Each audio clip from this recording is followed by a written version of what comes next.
सड़िया काहे हम उधार धनिया। भाई लोग नमस्कार, मैं रंगा कुमार, आप देख रहे हो कुमार रंगा यूट्यूब चैनल में आपका स्वागत है। दोस्तों बता दो कि सुपर स्टार खेसारी का रील आप लोग देख रहे हो, उधार धनिया साड़िया कहे ले लो उधार धनिया। आप लोग बीच में लीकेज पहले हुआ था, मैं आप लोगों नहीं बीच में डाल पाया, इसके लिए सॉरी। बता दो कि दोस्तों लेकिन लीकेज करने वाला कौन है ये मालूम नहीं। और दोस्तों बता दो कि ये थोड़ा ज़्यादा शेयर करिए। आप लोग थोड़ा सा क्लिप में देख सकते हो, उधार साड़िया कहे ले लो धनिया उधार धनिया। सुपर स्टार खेसारी और यामिनी सिंह की जोड़ी एकदम बेहतर है और प्रियंका सिंह भी बहुत अच्छा से गए हैं।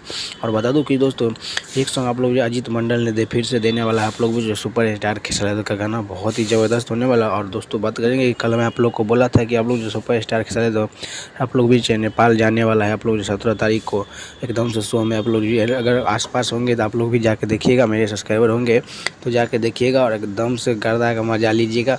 और दोस्तों टीजर ही ट्रेंडिंग में 20-6-7 चल रहा है, तो आप लोग सॉन्ग तो आप लोग ट्रेंडिंग में लाएंगे, मेरी उम्मीद है कि आप लोग लाएंगे। और चैनल पर नहीं है तो चैनल सब्सक्राइब कर लीजिएगा। मिलता हूँ नेक्स्ट वीडियो।